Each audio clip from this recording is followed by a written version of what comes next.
Bon dia a tothom, moltes gràcies per venir i benvinguts a Dancing Philosophy. Dancing Philosophy és la més recent de les conferències expandides de les que Anthony Moore i Siegfried Zielinski són pioners. Tenen com a fi l'expansió del discurs teòric, així com també de la mateixa forma de la lliçó, amb la voluntat d'incloure llenguatges no verbals, ritme i textures sonors, entonacions gramàtiques visuals. Aquesta conferència expandida, que s'estrena avui a la Biennal de Pensament, és la tercera sessió de Performing the Lecture, programa que dirigeixo jo en col·laboració amb el filòsof Amador Vega i l'investigador Sergi Castellà Martínez. Cal agrair al Centre d'Estudis en Estètica, Religió i Cultura Contemporània de la Universitat Pompeu Fabra, dels que els tres som membres. Agraeixo també a l'Institut de Cultura de la mateixa UPF, a la Comissió Europea i el seu programa Marie Sklodowska-Curie per financiar el meu projecte d'investigació. I molt especialment al CCCB per acollir-nos. És un honor presentar els nostres conferenciants. Anthony Moore, compositor i músic experimental britànic, investigador dels aspectes històrics, antropològics i tècnics del so, el soroll i la música, i pioner dels esdeveniments sonors a Europa. És fundador i antic professor del Departament de Música de l'Academy of Media Arts de Colònia, de la qual va ser rector del 2000 al 2004. Siegfried Zielinski, internacionalment reconegut teòric dels mitjans, professor emèrit de la Universitat de les Arts de Berlín, i Michel Foucault, Professor of Media Archaeology and Technoculture a la European Graduate School. Rector fundador de l'Academy of Media Arts de Colònia i rector de la Universitat de les Arts i Disseny de Karlsruhe fins al 2018. Zielinski és autor de diversos llibres al voltant de l'arqueologia i variantologia de les arts i els mitjans. Without further ado, Anthony, Siegfried, a very warm welcome to the Barcelona Biennial of Thought. The floor is yours. Thank you, Elizabeth.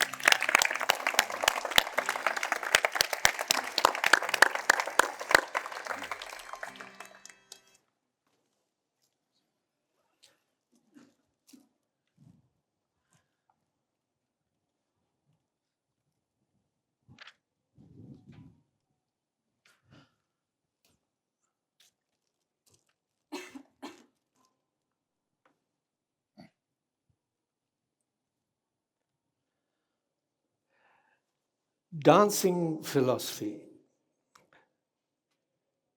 In 1952, Gottfried Benn published 3 short dramatic texts entitled The Voice Behind the Curtain. Throughout the texts, the voice from offstage plays the role of the agent provocateur, admonisher, and unsettler. What is it supposed to be? Ben repeatedly inserts this urgent question between the statements of the protagonists, all of whom are self-proclaimed experts on everyday life. Towards the end of the second text, the Sonntagszeitung, the Sunday newspaper, the voice lets Gottfried Benn come out of his shell, which means that he is no longer within himself. The voice roars, what is to be? Who are you, created and become? Your eyes in tears and your hearts to and fro. Swallow your bowels and your legs and shut your mouths about your calves. Or, as the psalmist says, my soul is silent to God. What's the matter? You're already calling divine what I only call stupid. You cheap criminals with a panic of the mind and bladder, always quick on the potty. Just keep on selling out. All free space scroungers, neighing in the gallery when hearts die in the scene. What is to be? How many nights have you endured alone? What grief have you borne without chatter? The nothingness, your nothingness, was still rattled by prayer wheels and shoe buckles. If I told you now, live in the dark, do what we can in the dark. Is that to be? Fortunately, Plato recorded it in his Phaedo. On the last night of his life, before he emptied the cup of hemlock, Socrates has a dialogue with his friends. Subject of the dialogue is the immortality of the soul. His dialogue partners ask what the rumor is about that Socrates, the arch-dialectician, the non-musician par excellence, had begun to occupy himself with music in the last days of his life. Welcome, artists in risks. Wonderful that you are there. Yes, replies Socrates. That's right. And he tells the story of the dream voice that kept reminding him with the same words. Socrates, make music. Until recently, he had not taken the admonition very seriously. It had seemed to him like the shouts of the crowd in a race, shouting, "Run, run, Socrates." After all, his whole life, he had practiced nothing but music. And the greatest music, megiste musike, he says, namely philosophy. Recently, however, he had doubts as to whether he had made things a little bit too easy for himself with his interpretation. And so he decided to use the leisure of the last days before the execution to put a few of Aesop's fables into rhyme and to write and compose a hymn to Apollo. Friedrich Nietzsche drew attention to this story by Socrates in his preface to The Birth of Tragedy. Is there a realm of truth from which the logician is banished? Asked the philosophizing writer Nietzsche. Socrates' implicit answer is that the voice of the dream has warned him not to leave truth to the logos of the spoken word alone. Even if I supplement the logos with a myth, something remains that cannot be said. The speaker always remains in debt, so to speak. It takes music, it takes singing for the epistemological calculation to work out. It should have sung, not spoken, this new soul Nietzsche demands. Like Socrates, he knows that he's very late to realize this demand by himself.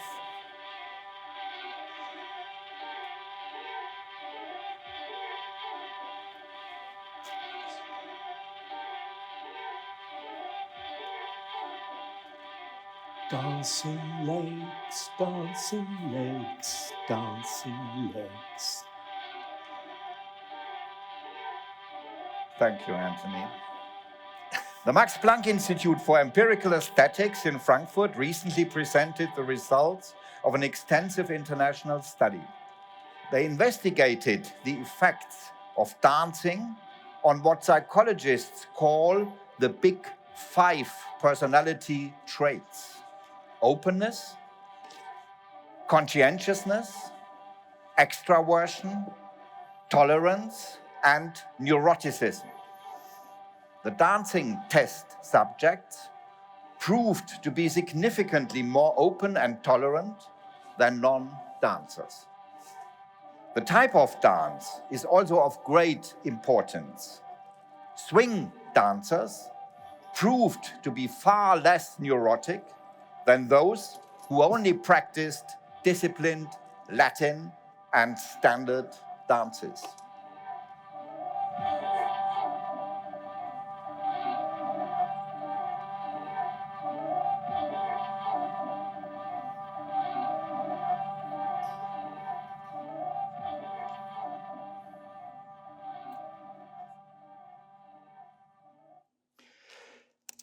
We start with pretext and speculations on the origins of self-reflective experience arising from ritual chant and the human voice and intuitive mathematics without the use of symbols or writing.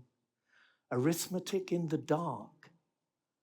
Imagine a time and a place where arithmetic is done in a natural way by simply experiencing the unique possibility offered by sound, that of distinguishing simultaneous differences, the non-displacing waves of either and both. Despite the observations of cool cats like Bill Cetheris on the subjective nature of the octave's perception, one fact remains unfailingly true. An octave is a doubling of frequency. The higher octave has exactly twice the number of vibrations per second than the lower. I'm imagining a planet without the invention of writing, even of symbols and scratching in the sand, where, on hearing the sound of a child and an adult singing together, a listener is doing multiplication times 2 in a mathematics without signs, arithmetic in the dark.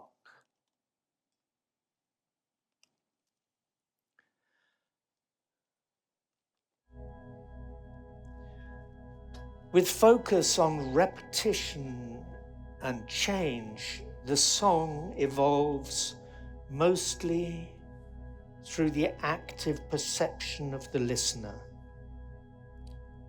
Saccades and autoacoustic emissions are evidence that perception is far from passive reception. The transmitting ear determines much about what it takes in. Whilst a drone may seem to represent the continuum, a horizontal sounding over time without interruptions or discontinuities, nevertheless, the actual focus of sonic attention is on the vertical relationships of coexisting waves, of simultaneity and difference in a triad of one, the other, and both, all three perceivable at the same time. Reflections on sound is a reflection on time, is a reflection on history, is a reflection on the history of history. Not so much the history of music, perhaps, but sensory history, with a focus on sound itself, noise, the acoustic, and its possible perception in the past. To occupy the sight of someone else's listening is, of course, impossible. To then do so, to seek to do so, over a time span of, say, 3 millennia, creates yet greater challenges. It turns out that to think about listening in the past is to probe the very nature of history itself.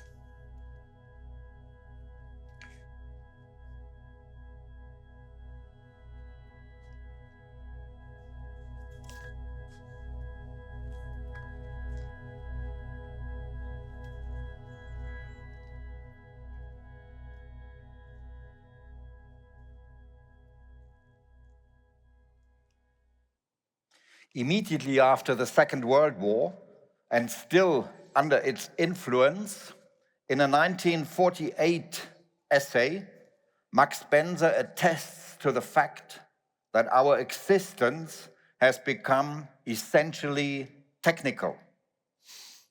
In dialogue with his French friend, Abraham Moll, the German mathematician, semiotician, philosopher, and author of Precise Pleasures, written in 1964, writes the first systematic information aesthetic.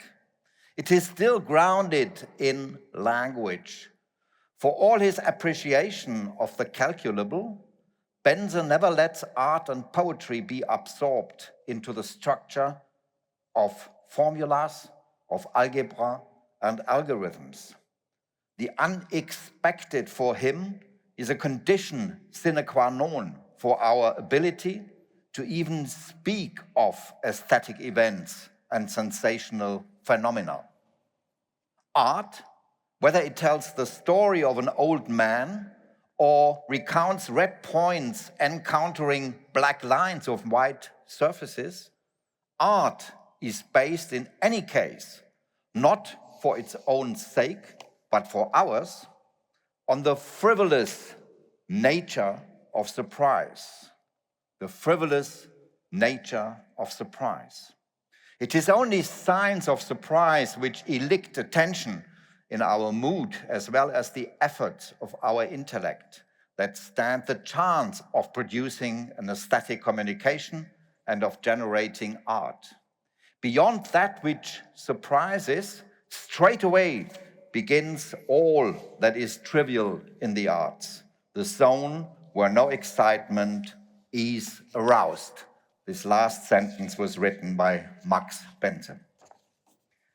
That frivolous nature of surprise that Bense describes emerges through decisive, intervening, thinking and doing through a move from a given set of orders into the wide open space of existing possibilities in all their endless plurality.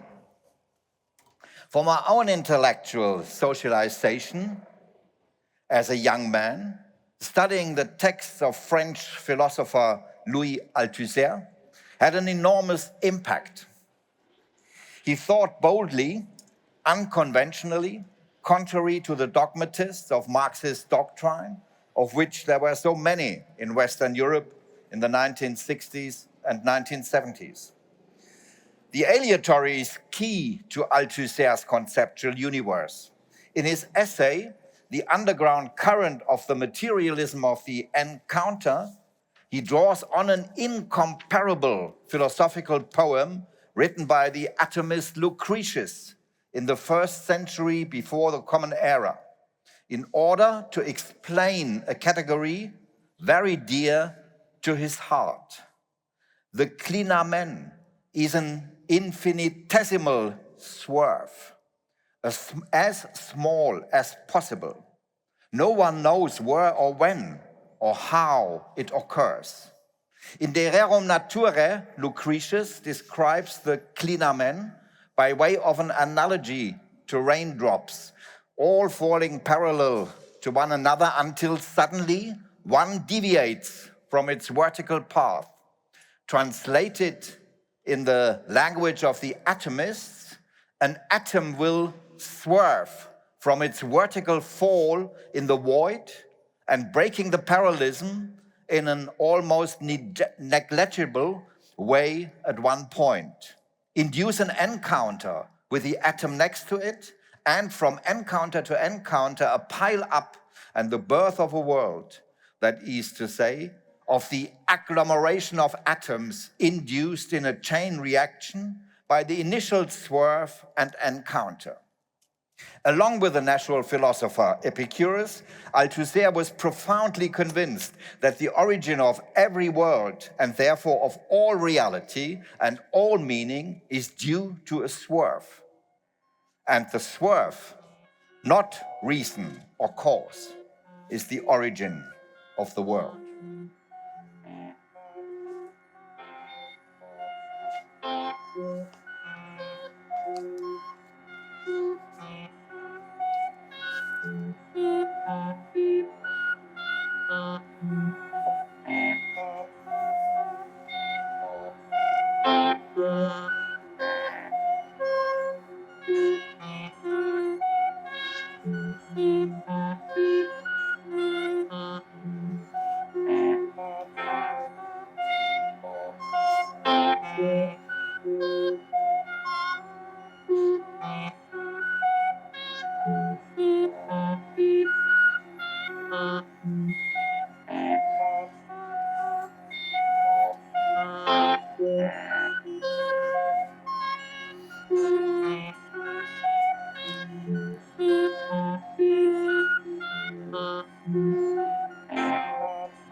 reflections on the alphabet as a technology and as a storage medium, the abecedary, regardless of whether the Greek alphabet was created by reduction, substitution, operation, using pre-existing Sumeric and other alphabets to which the vowels A, E, I, O were introduced.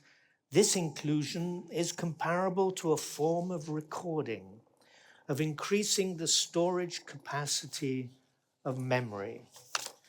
With writing, there's a shift towards the idea that knowledge could be uprooted from the site of its origin and transported. Previously, it would have been the people gravitating towards a location to receive information acoustically as acousmata.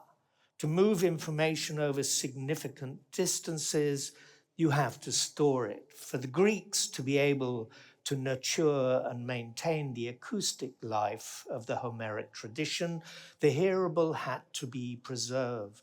So they introduced vowels into their alphabet in order to store sound. Thus, the alphabet becomes a technology. Even though the Mesopotamian alphabet may once have contained vowels, which, in order to reduce the number of signs needed, were later removed, Wachter, this was nevertheless data compression gone too far. In order to store time, you need duration. Consonants are percussive and practically instantaneous. Vowels take far longer to articulate. Hence, we can think of them as time holders, as storage devices for the acoustic. Ernst Junger, in his Praise of the Vowel, 1937, conceived of consonants as manifold and masculine and vowels as abstract and feminine, and also dared to ascribe characteristics to the individual vowels. A signifies height and expanse. O, height and depth. E, the void and the sublime. I, life and decay. U, procreation and death. In A, we call upon the night. In O, the light. In E, the spirit. In I, the flesh. And in U, the maternal earth. Through a few keys, the fullness of the world opens up insofar as it reveals itself to the ear through language. Therefore, the Greek alphabet, with its expanded memory capacity in the form of vowels, may be seen as a multi-channel tape recorder, a technical device for demonstrating harmony and the realization of acoustic space. The similarity to tape is clearly seen, magnetic tape that is clearly seen when one recognizes that the ancient Greek writing had no groupings or spaces between words, no punctuation, just unbroken strings of letters, a pure ribbon of sound.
Circular conclusiveness, zirkuläre Vollschlüssigkeit.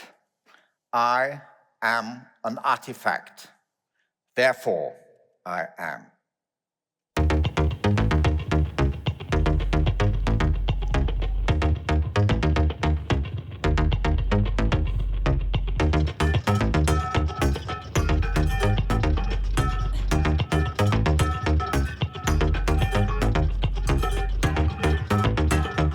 circular conclusiveness. I am an artifact, therefore I am. Zirkuläre Vollschlüssigkeit, circular conclusiveness. Before machines became human, humans had become machines. Programmed by the church, disciplined in confession chairs, controlled by governments, drilled in armies, organized by education. Circular conclusiveness. I am an artifact, therefore I am. My eyes are made of lenses, seeing the world much more beautiful than it ever was. My ears are piezo microphones, sensitive to every noise in the subterranean and the sublunary worlds. Circular conclusiveness. I am an artifact, therefore I am. My heart is a clockwork, beating precisely without getting tired. My soul is calculation. I dream algorithmic. My nightmare is a lockdown of energy and supply. Circular conclusiveness. I am an artifact, therefore I am.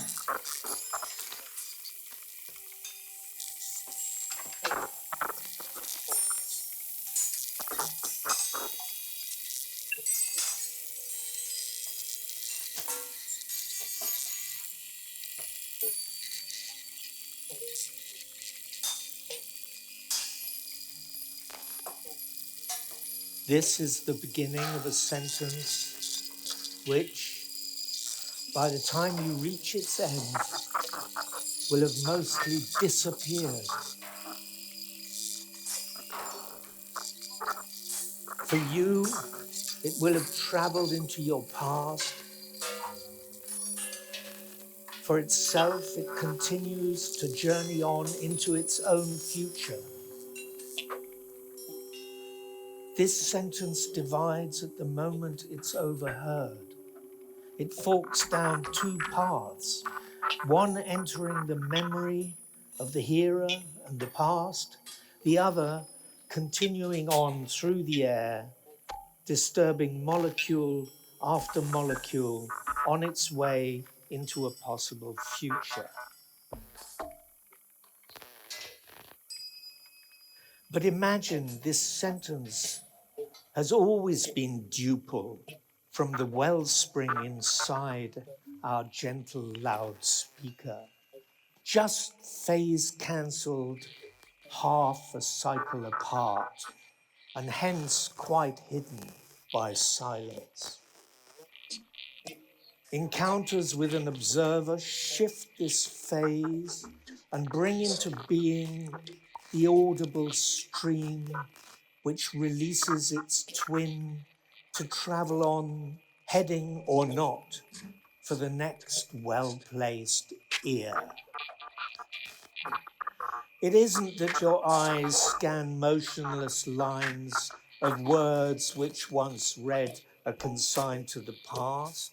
It is that moving trains of thought enter and leave with tireless combustion, spreading spherical waves of expanding time. At the terminus, the sentences arrive and depart. At the track side, they pass in both directions. If you throw yourself in front of a rapidly approaching sentence, the chances are that you will survive. Charles Babbage, in the Ninth Bridgewater Treatise, a fragment in 1837, wrote, "The air itself is one vast library, one on whose pages are forever written all that woman or man has ever said or whispered." And Kevin Kirby writes, "Imagine a world without an acoustic ultraviolet catastrophe, where there was no limit to the vibrational frequencies of air molecules. The information content would be infinite, signals superimposed on signals. Do you remember the vertical air shafts that run through Borges' Library of Babel? Get rid of the books, just leave the ventilation shafts. The air would become the repository of all texts. Hello? This is a sentence which, by the time you reach its end, will have mostly disappeared.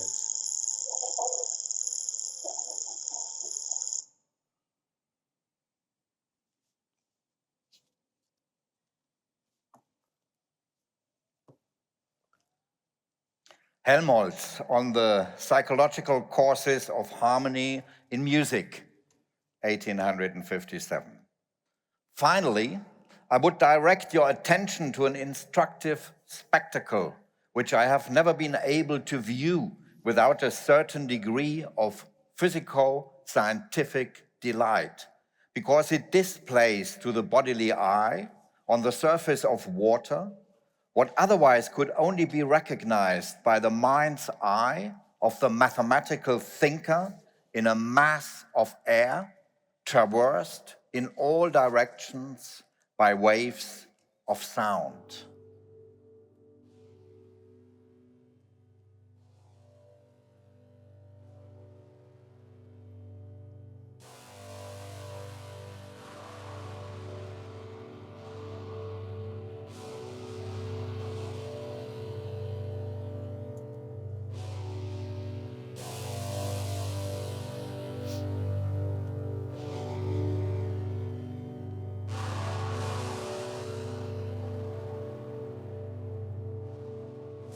I allude to the composition of many different systems of waves as they pass over one another, each undisturbedly pursuing its own path. We can watch it from the parapet of any bridge spanning a river, but it is most complete and sublime when viewed from a cliff beside the sea. It is then rare not to see innumerable systems of waves of various lengths propagated in various directions. The longest come from the deep sea and dash against the shore, where the boiling breakers burst shorter. Waves arise and run back again towards the sea. Perhaps a bird of prey darting after a fish gives rise to a system of circular waves, which, rocking over the undulating surface, are propagated with the same regularity as on the mirror of an inland lake. And thus, from the distant horizon, where wide lines of foam on the steel blue surface betray the coming trains of wave, down to the sand beneath our feet, where the impression of their arcs remains, there is unfolded before our eyes a sublime image of immeasurable power and unceasing variety, which, as the eye at once recognizes, its pervading order and law enchains and exalts without confusing the mind.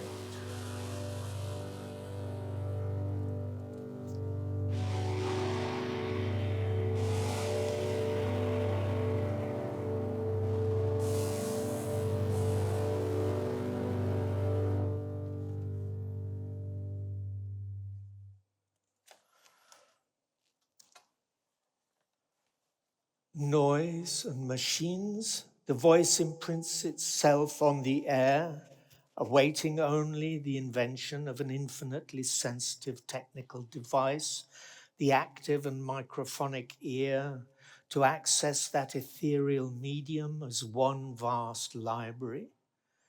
The actions of the voice would then be traced with a pen, a stylus, driven by a moving membrane, and its history written on paper or wax or acetate, there to remain or, perchance, to be amplified and sent once again back to the library of the air like an echo. It's the same stylus that had illustrated images of the voice for Léon Scott de Martinville 25 years before Edison, and the same device built by Rilke as a schoolboy with which some years later he would attempt to read the unwritten code of the cranial suture. With the introduction of stored memory, delayed time, and loops, with the Mercury acoustic delay line, self-reflective thought becomes recursive calculation.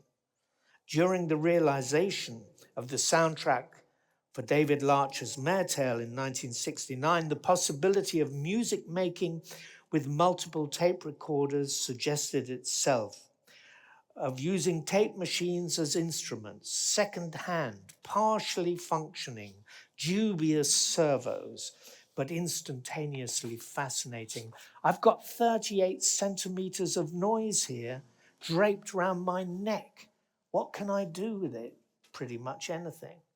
Using acoustic instruments and percussive recorded sounds as sources, the soundtrack involved extensive manipulation of magnetic tape, 3 machine dubbing, track bouncing, speed change, switching direction, time, pitch, shifts, layering, splicing, feedback, not to mention the multiple asynchronous and palindromic loops of different lengths that ran around the studio.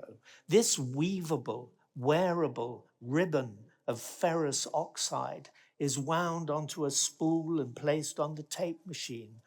Its path runs across an erase head, a record head, and a playback head, and finally onto a second spool waiting to receive the tape. Because there's a finite space between the heads across which the tape runs, there is a delay between recording and playback.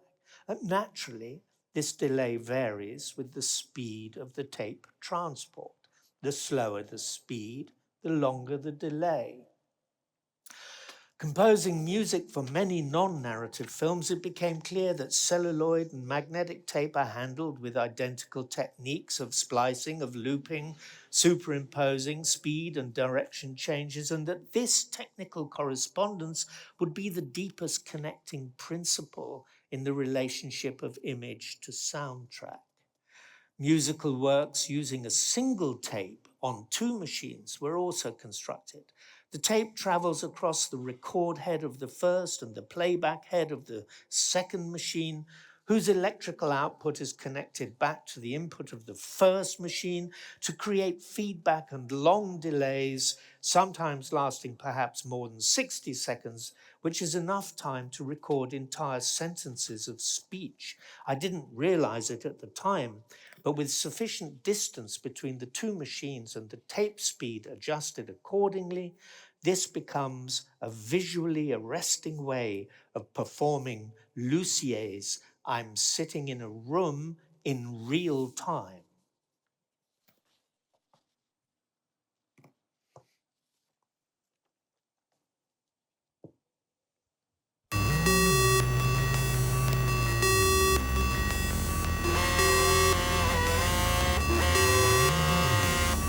Records rewind, stop, play fast forward, stop, play slow motion, fast backward, stop, play still advances, speed control, stop, play slow motion, rewind, stop, play fast forward, stop, play slow motion, fast backward, stop, play still advances, speed control, stop, play slow motion, slow rewind, button on the record system of your life, there's no rewind, button on the record system of your life.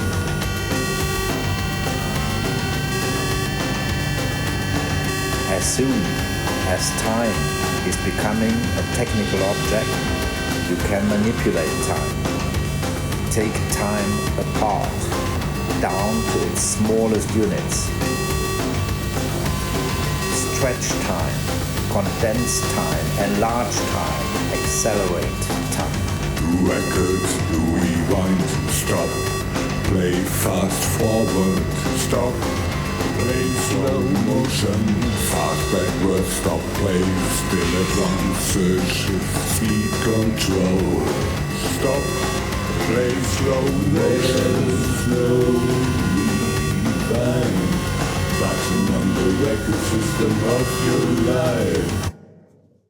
All advanced media apparatuses are time machines, built to make our voice immortal, to carry our image into the next century, to let our intelligence radiate into eternity, to trick death, to cheat nature, our limited lifetime, to make us survive as matrices and techno phantoms.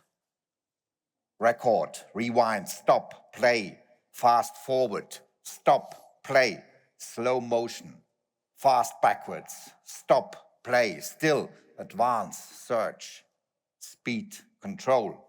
But there's no rewind button on the record system of your life.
The ethereal skin of interference, cells and membranes.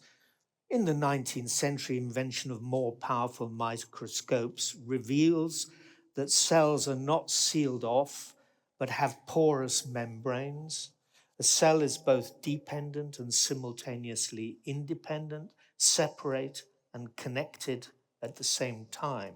The inner voice, which does our philosophy, speaks in rhythms and rhymes the better to remember. This is the interior perspective. The ethereal skin of interference, let's call it the ESI, talks about the exterior perspective with the argument that perception happens outside the body, where the sender and receiver might become interchangeable. The ESI refers to an imagined site or membrane where streams of incoming and outgoing information collide, forming nodes and antinodes of quasi-phenomena. The untime of now is what appears on the ethereal skin of interference, lit up by head-on impacts of information, riding on carrier waves of attraction and streaming from source to source, issued by broadcasting receivers, which might themselves be no more than nodes or antinodes in the standing waves of the neuronal multiverse. The site of the ESI is precisely at that place where a retarded half wave meets an advanced half wave, the answer on its way towards the question, coming into being when projected onto itself. Absorber theory, dismantled by its constructors, Wheeler and Feynman, still stirs in the thickening air. Earlier models may have posited source and destination as distinct and separate. Now, source and destination display simultaneous and equal activity. They may be still separate, but it appears they communicate faster than the speed of thought.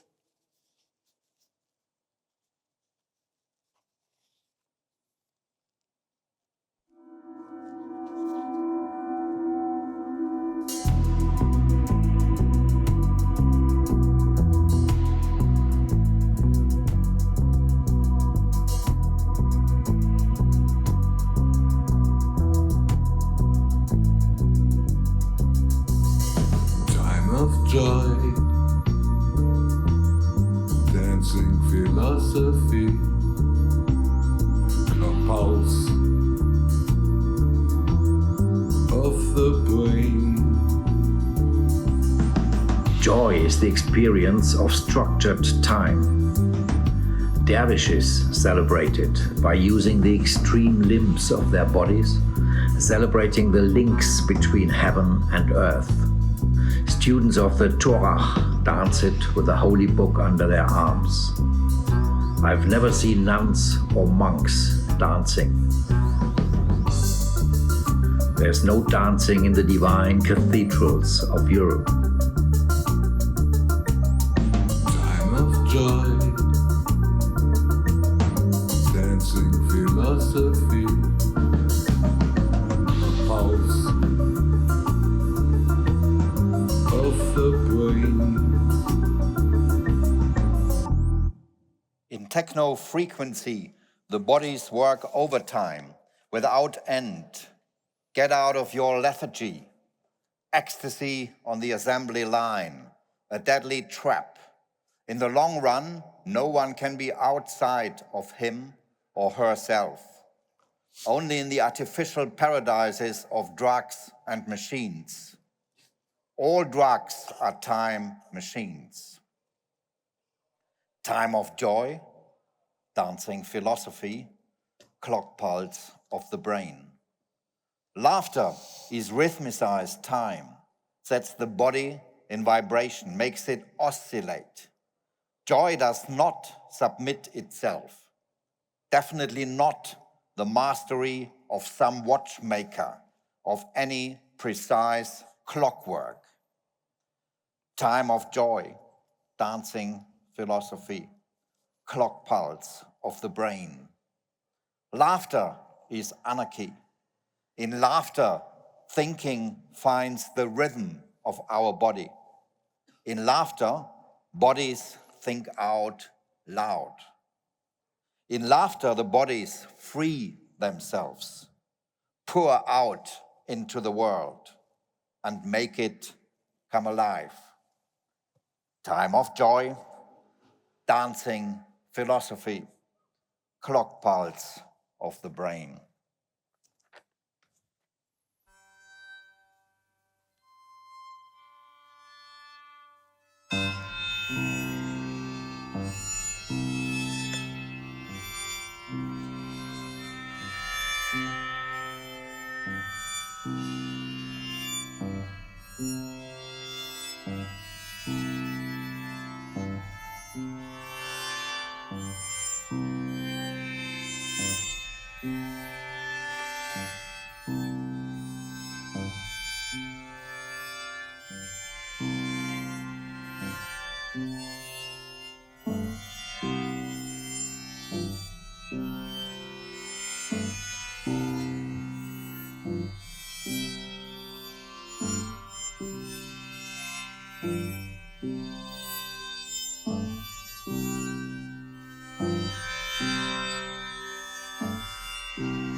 Get up, you filthy pig.